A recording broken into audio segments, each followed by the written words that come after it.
எங்கள் தோட்டத்தில் வந்து இன்றைக்கி நிறைய ராஸ்பெர்ரி இருந்தது. சரி பறிச்சுன்னு போய் பசங்களுக்கு கொடுக்கலாம் அப்படின்னு சொல்லிட்டு பறிக்க ஆரம்பித்தேன்.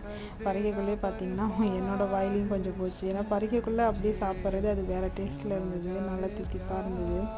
சரி நம்மளும் கொஞ்சம் சாப்பிட்லாம் அப்படின்னு சொல்லிட்டு நானும் அப்படியே பறிச்சுக்கினே கொஞ்சம் கொஞ்சம் சாப்பிட்டுட்டேன். அதுக்கப்புறம் வீட்டுக்கு எடுத்துன்னு போகலாம், மீதியெல்லாம் வீட்டுக்கு எடுத்துன்னு போகிறதுக்கு வச்சுட்டேன். ஏன்னா நடுவில் வந்து பசங்களுக்கு ஸ்டார்டிங்கில் ராஸ்பெர்ரி நிறைய பறிச்சுன்னு போய் கொடுத்தேன். ஒரு நாளைக்கு 1 கிலோ அளவுலாம் இருந்தது. அப்போ தான் அவங்க சாப்பிடாம உதாசீனப்படுத்தினாங்க.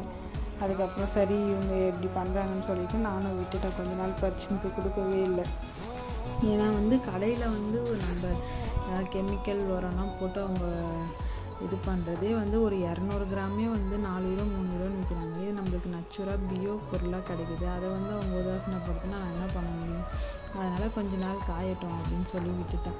அதுக்கப்புறம் அவங்களாம் அம்மா ராஸ்பெர்ரி பறிச்சுன்னு வந்து அதுக்கப்புறம் கேட்டதுக்கப்புறம் பறிச்சுன்னு கொடுத்தேன்.